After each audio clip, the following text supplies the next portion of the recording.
Hello, beautiful people, as Pat McAfee says, and welcome back to the second episode of the new season for Spittin' Facts.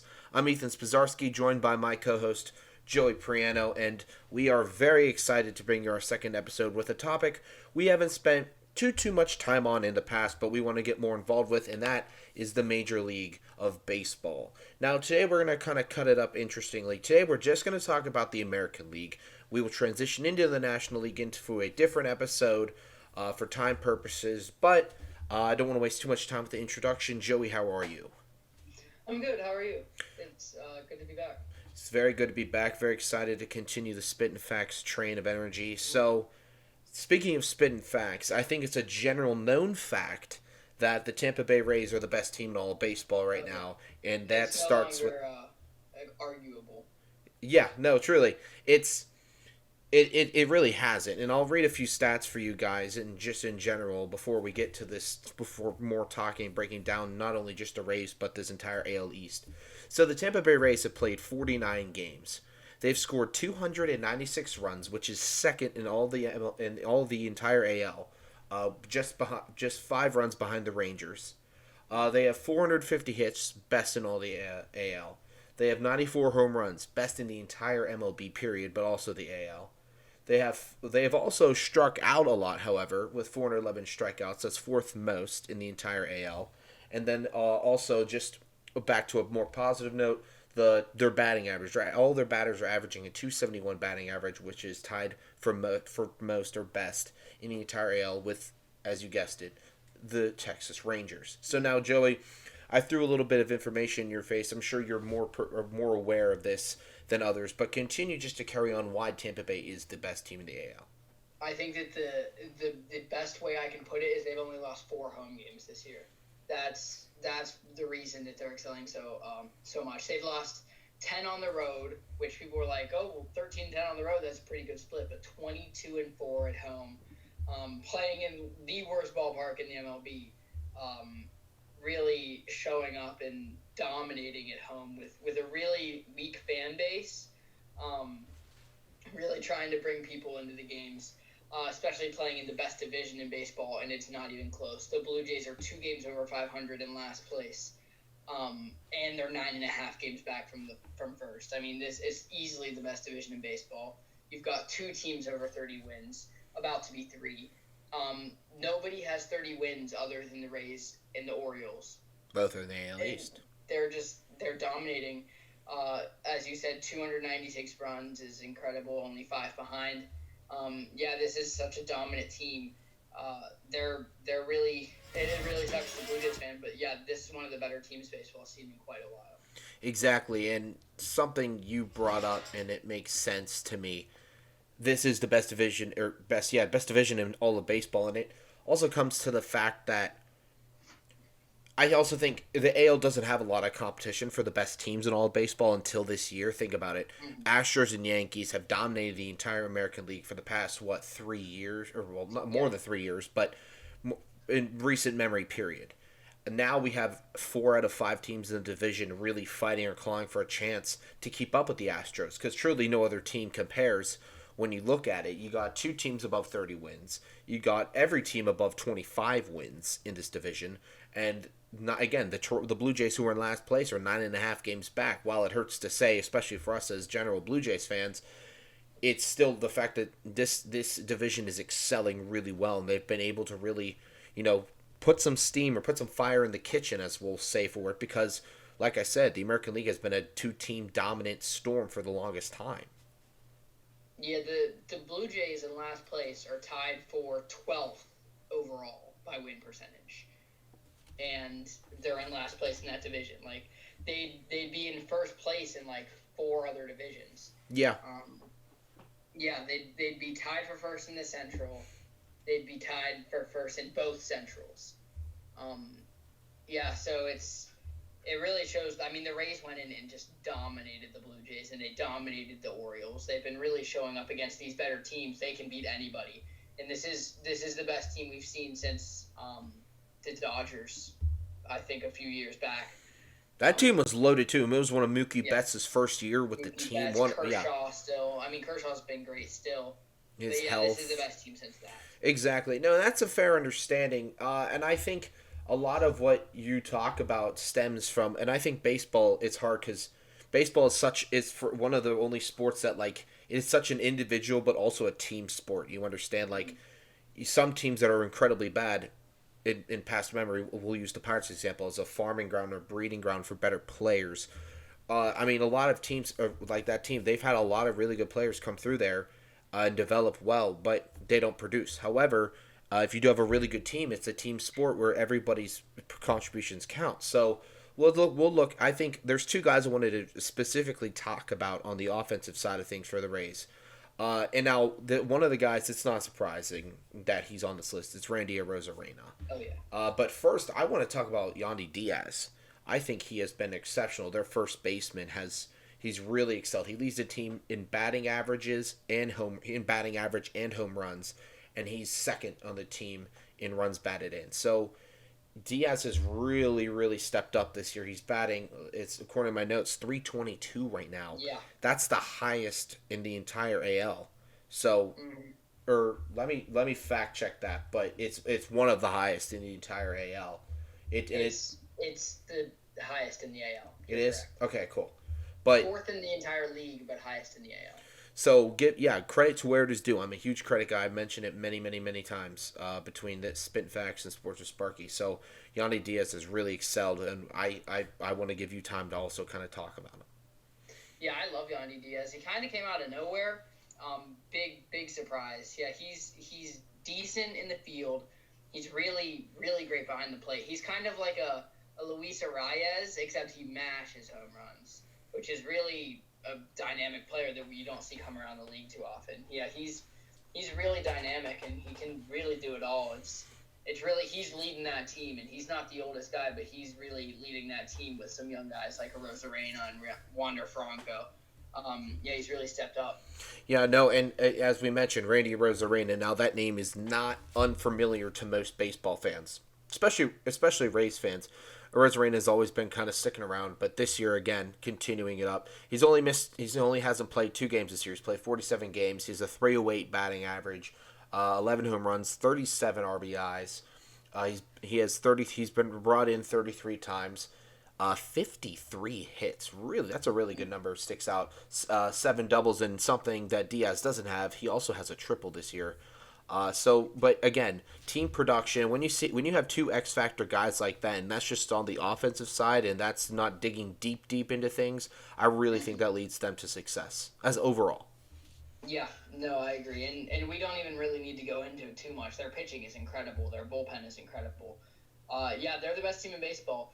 And they historically are really bad in the playoffs. So I'm really excited to see where this team ends up wins-wise. They'll probably get to 1 seed and who they match up with, and if they can pull through and make a run this year like they haven't been able to pull through in past. I agree. Just to give some mention to their bullpen, I think with McClanahan, Effin, and Rossman all over 44 innings of work. And McClanahan's almost at 60. He's at 57 on the dot right now. Innings of work. All and they're. I mean, it's just they're striking out guys. All of them have 40 plus strikeouts. They've all given up less than 10 home runs this year. I know it's hard to use that because you don't have to give a lot of home runs, and it seems like a lot of pitchers do. But the fact that we're almost at 50 game, we're nearing the quarter way mark of the season, and the numbers are still this good. It definitely is something worth mentioning. Yeah, I agree. I agree completely. Yeah. So the Rays have, as we mentioned, continue to dominate. But let's give some highlight and mention to another team that has really stepped up and will stay in the AL East here, the Baltimore Orioles. Yeah, the Baltimore Orioles are really good, and I don't think anybody said that coming into the year. Oh, I didn't. I know. Adley Rushman coming back up and really leading that team. Cedric Mullins is doing a fantastic job, as well as Austin Hayes, Ryan Mountcastle still, Anthony Santander. I mean, they've got everybody. Gunnar Henderson and Adam Frazier are starters on this team. Jorge Mateo took a big step up. I mean, if their pitching has been very good, if their pitching becomes elite, they're the second best team in baseball. I mean, their hitting is off the charts. And their pitching is good too, with Gibson and Kremer leading the way. But yeah, they've been really great, and it's really surprising to me. I think in Kremer, we've seen a few times, and a lot of pitchers this year, but especially the other day against the Blue Jays. While there were multiple times he gave them opportunities to give away the lead that they were able to hold. He didn't give that. He was able to fight back and keep it a game. So you got to give a lot of credit there. Again, Orioles right now second in the AL East, just 3 games back of the Rays. I think Cedric Mullins, per usual, has been my favorite player to watch on this Orioles team. He hit for the cycle against the Buccos. The team gave him a proper ovation. I really like what this team's doing right now. It's something you didn't, not a lot of people expected, unless you're a loyal Orioles fan that every year say we're gonna change the game, we're gonna do this. Well, guess what? They actually did, and it really is awesome to see. As for a fan of the game who wants to see something new and interesting, especially what they've done this year with all the new rule changes and everything. I really like what I'm seeing from the Orioles, and I'm glad to see it that we're not just seeing our basic 2 teams. I think that the core behind the Orioles, the reason they've been so successful, is their eighth and ninth inning pitching. Um, Bautista is their closer. He's got 11 saves. He's been lights out. But I think his name is Ymir. Yeah, Yanir Cano, their eighth inning guy, has just been ridiculous. There's a batting average of .054 against his splitter. I think that's the batting percentage, not the ERA. The batting average against his splitter is .054. And I was looking at it a little bit. Last year, his batting average, or the ERA against it, was like 6.5 against his splitter, and he brought his arm like 6 inches down in his release, which gave his splitter 6 inches of drop, and it's now unhittable. He's got 9 holds. Like, he's got an unreal pitch, one of the best pitches in baseball, and he's not even the closer on that team. So when you've got your 8th and ninth inning where you're probably not going to get up any runs, if it's a close game, you're going to win games like that, and that's what they've been doing. Exactly. I think an important thing to bring up too is they're able to win these very important series. Like they've played the Rays, most recent series against the Rays, they've been able to hold off. They swept the Blue Jays. They were able to beat a Buccos team to, while not hot right now, have the ability to, if you give them that momentum that we saw earlier on in the year. They're also able to win games they should instead of giving up. They beat Detroit, they beat Kansas City, they beat the Angels, and swept those teams as well. So it's important to remember that, and I think it all really starts with, and I think it's fair to compare the Pirates and Orioles in this aspect. Both teams have had struggling histories in recent memory, especially in the teen years of the 2000s. And while the Pirates kind of lost the ball with their momentum, Baltimore's is still rolling. They're still looking really, really good. Of course, sitting here at 31-16 right now.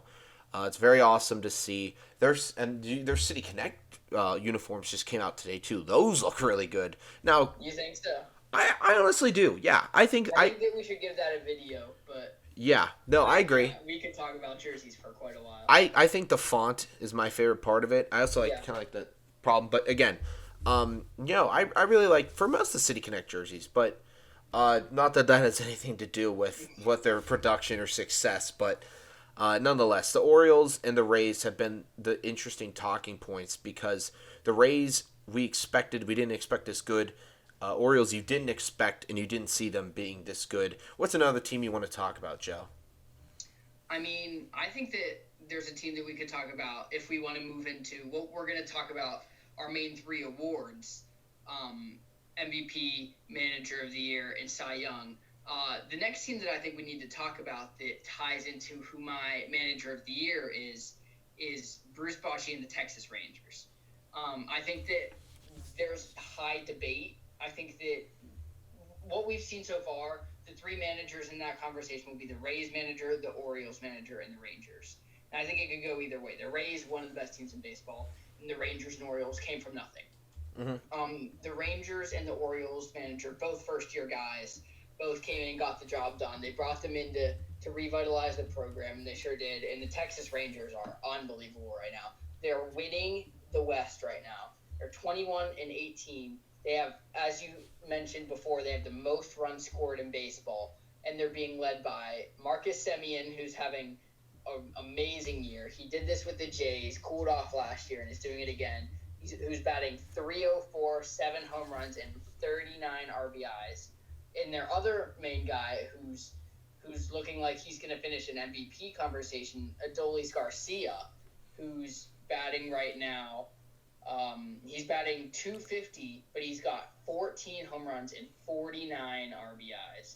That's, I think, the second most in baseball, if I'm not mistaken. But he's just off the charts. No, he's leading the league by 5 RBIs. And when you've got those two veterans behind you leading, plus your pitching is doing well with Evaldi and John Gray and Martin Perez and Dane Dudding and Jacob deGrom if he comes back, Andrew Heaney. I mean, the list goes on and on and on and on. They've got so much talent on that roster, and they're just destroying teams right now.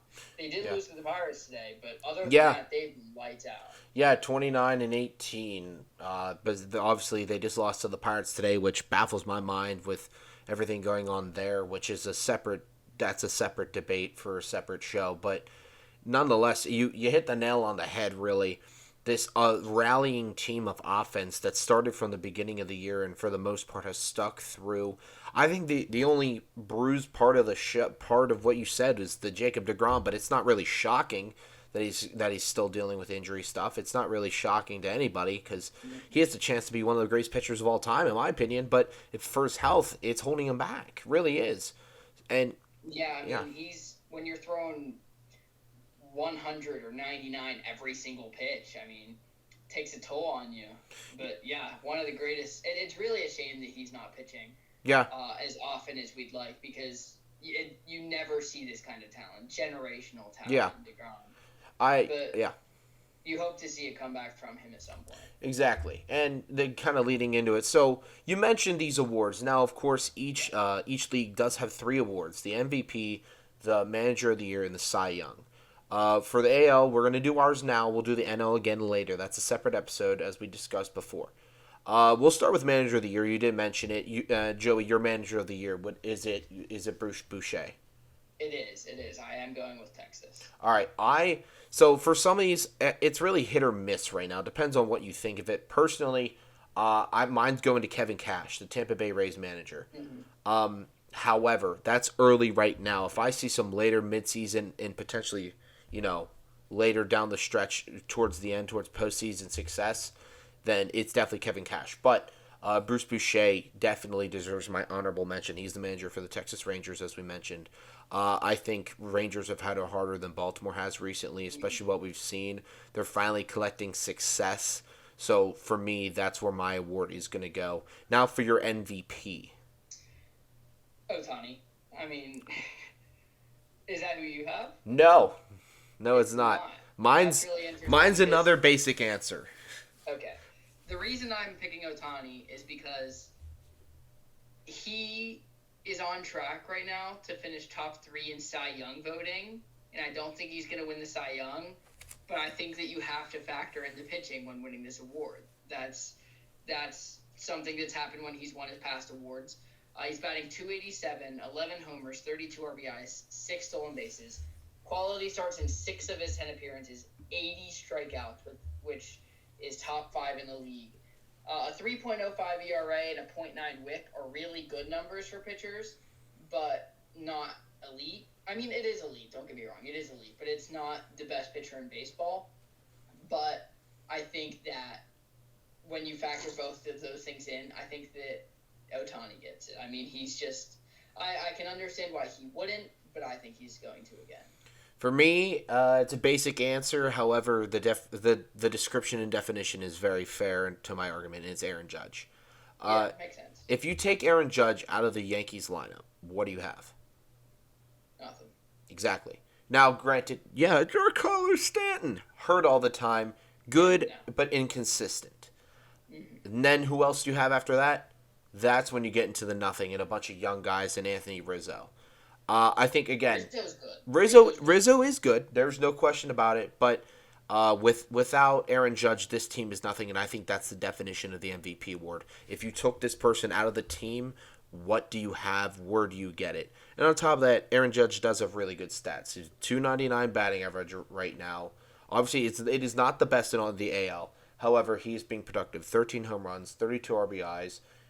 He's played in 38 games of for the Yankees right now. He's hit so many clutch moments and clutch victories and walk-off versions to help propel this Yankees team that struggled this year. To me, the X factor, the Yankees, and pretty much the face of that franchise, especially with being able to bring him back with all that happened. I'm sure that takes a toll on a player with, oh, I mean, and it sounds kind of stupid to say, but it's true. Like, 5 different teams want you, not know where you're going to go. You finally settle down.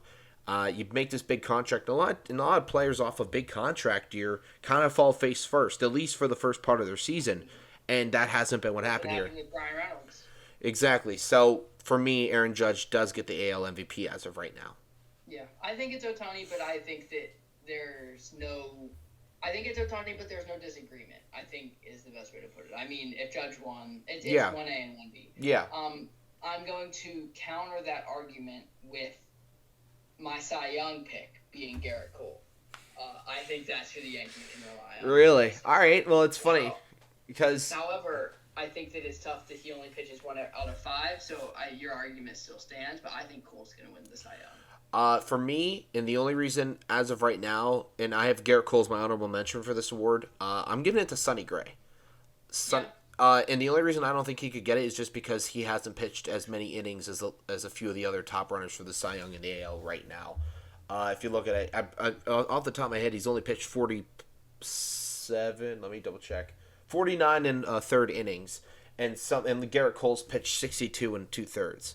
So yeah, there's a little bit of a difference there. Granted, though, you take him off the Minnesota Twins lineup, I think the team is worse for wear. Now, granted, again, there is a very good argument for Garrett Cole. Pitches a lot. His last 2-3 outings haven't been the best, but it still doesn't diminish, obviously, the career overall as well he's had, but granted, it doesn't give a factor to the MVP. I think overall, Cole's production has lasted longer. It's the only reason you could probably pick Cole over Gray, but Gray, has been really, really good. His ERA, 1.64 ERA. He's started all the games he's appeared in. He's only allowed 38 hits, 9 runs, hasn't given up a home run yet. We are, again, a quarter of the way through the year, and Sonny Gray hasn't given up a home run yet. I will not refute the inning factor being the only reason you could probably fight against Sonny Gray, but to me, coming from the Reds to the Twins, having a really good stand-out year, that gets me a Cy Young award to Sonny Gray.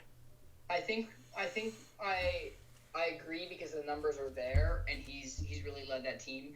I think where I disagree is that Sonny Gray is versing the AL Central.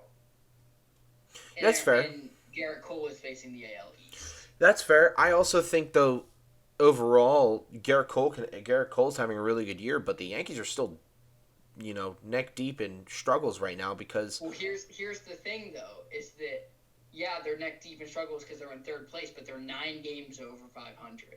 They are, yeah, but me. They're 4 games over the Twins. Yeah, I think.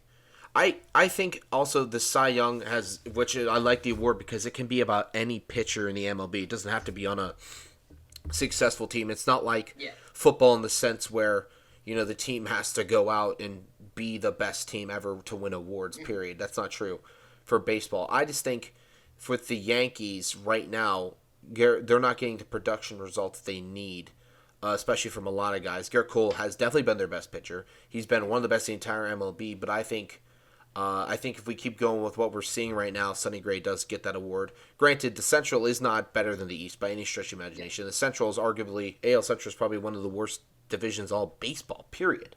Yeah. I don't think both Centrals are horrendous. Yeah, both Centrals are horrendous. There's no question about it with the teams in them, which maybe leads to, would you want to switch a team up or two? Would you want to move anything? I don't know. I feel like it's kind of hard to talk about relocation, but I don't know. It's just like the Blue Jays in last place would be winning the Central right now. That's kind of the No, I that's don't know. yeah, yeah. I don't know. I can't pick a winner for the Central because they're just all so bad. But no, the Twins. I think the Twins are definitely the best team in that division, and I think they'll win that division. It's between the Twins and White Sox. Truly. Yeah, Oh, and the White Guardians. Sox. Don't count out. So I think Don't count out the Guardians. while But, yeah, the White Sox are so bad. So the fact that they're still they can still win that division is just crazy. it's a lot of But bad, but there's also a lot of that good in that bad. Right now, Sonny Gray would win the Cy Young if the season ended today. Mm-hmm. Yeah. I think I agree with you. I think that Cole will have more sustainability, and I think that he will not regress as much as Sonny Gray will over having more innings.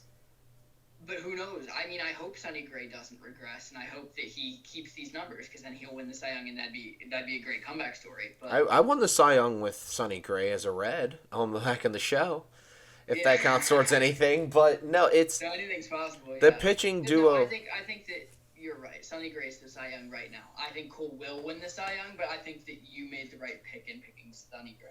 Despite the innings. Despite the innings. All right. I'm glad you agree with that. That's the correct answer. Yeah. All right. So, hitting our quota of what we wanted to talk about. There's one last thing we want to talk about. We want to have a bold take segment for the AL. Now we each have 2 bold takes. You can read off your 2 bold takes first and explain, and then I will do mine. Okay. Well, so my 2 are they kind of go together. So I'm just gonna say them both at the same time, and then I'll hear your 2. Okay. So 4 teams in the AL East make the playoffs. Yeah. For the first time ever. Yeah. And that being said, my part 2 is that the Rangers are legit. They hold on and win the division, and the Astros miss the playoffs due to 4 teams making it from the East. That's my bold take. I think that Boston's the team that doesn't get in as well. All right, I do not think that the Jays stay on the bottom of the barrel here in the AL East. I think it's very fair to assume that they're at least going to move up to 4. I think they finish at 3 at best. For me, the only thing I disagree with is I think it would be a 3-2 situation. Mm-hmm. I think it's at best 3 teams in the AL East, and then the Astros and Rangers both make it. There's no way to me the Astros missed the playoffs after winning the World Series and how dominant they've been as a dynasty technically with everything they've done despite their cheating years. That's why I think it's a bold take. That is a bold take. So you did fill out the technicality of the bold take. There's no question about it. My 2 bold takes, 2 different teams, both in the AL East. My first bold take is the Tampa Bay Rays will not win the World Series this year. I agree. I think a factor of while they are right now the best team in all of baseball, I don't think they have the momentum and experience right now in the playoffs to help carry them where they are. We've seen a lot of number 1 teams this year and in past not be able to finish it off in the biggest stage of them all. Can I give a part 2 question to that bold take? Sure. I'm not asking you who's going to win the World Series, but do you think they don't win because they don't get there or because they get beat there? I think at worst they lose in the championship series. Yeah. I think championship series is very real. It's obviously a very realistic possibility. But I say honestly, I didn't think too deep to like specific matchups, but yeah. Right now, as at worst, they'll lose in the championship series. But for the sake of bold take, I think they just lose the World Series in general. I think they do have that opportunity. But I do want to say this: I do think, for the first time in recent memory, the Baltimore Orioles will win a playoff series this year. Whether it be a wild, second bold take or is that? That's the second bold take. Yeah, I think. I mean, the only reason it's bold is because of just besides this year, what has Baltimore done in recent memory? They've been so bad. Exactly. I think that I agree with you, but it's going to be tough. Oh, there's no question. Both And I wouldn't. Both of those takes are bold, and I agree with both of them, but it's going to be real tough. No, it is, and because Baltimore, besides, I mean, I'm not going to count a wild card because it's one game, Yeah. so you got to think more into it between like divisional stuff. Mm. But it is a very real possibility as of right now. It is, and I also think the Rays not winning overall is also a very general possibility. Yeah, I think that they're really good, and I think you're exactly right. I think it comes down to lack of experience. I mean, I know that they were just there Two um, what 2 years ago? 2 years ago, but this team's a lot different than it was 2 years ago. Randy Besides, Rosarena was unbelievable in that playoffs, but you had no Wander Franco there. Yandy Diaz wasn't there yet. You have all these guys. No, neither of the lows were there. you had You've McClanahan, got but otherwise that's pretty you've got much McClanahan there, and you've got some bullpen there. yeah. But But for other starter than wise, that, a yeah, lot of your main stars are not have not been to the playoffs before. yeah. Right now, your And I best think batter's not wasn't even there. I think that's a big yeah, yeah. yeah, and I think that when you're going up against teams like the Yankees who make it every year, and you're going to get up against teams like, well, I don't think the Astros, but if the Astros probably get there, then teams who've been there for a long time and know how to play playoff baseball, that makes a big difference, and people don't realize that. Exactly. I think you hit the nail on the head there. Both bold takes. I think for you, I disagree with the second one. I like the first one though. It's just because of what I've seen. It's the Astros is how they work. They're a Yeah. very clutch team. So very good Oh stuff. yeah, well, I'd be shocked if I was correct. Like, like I think it's really a like if the Astros actually don't miss the playoffs because like 4 teams in the East make it, that'd be crazy. And I think that that's probably not going to happen. That is why it's a If bold it does take. happen, I think it's a possibility, and it'd be fun to come back and say that I called that. Ha ha, said it. Ha. Yeah. Oh man! All right, per usual, awesome stuff, Joey. It's always a pleasure to come on live and talk sports instead of just between us, whether it's a text chain or in person. But that is going to conclude our episode number 2 of Spittin' Facts for our AL early season comb over. We really appreciate, as always, everyone who tunes in and watches. Again, make sure to like and subscribe. Please, I cannot stress enough the comment section. Make sure to reach out what you like, what you didn't like, your personal takes, maybe future topics or segments or ideas you have. We're both open to anything. We've spent a lot of time recently sitting down and talking about it, so make sure to do so. But per usual, I appreciate everything. Joey, do you have any last or final words? Stay tuned for right now. It'll be coming soon, and we'll do a lot of the same, and it's going to be a great episode. So just pay attention for more. Yes, sir. All right, guys. And with that, we're gonna log off. So we appreciate it. We'll see you guys next time.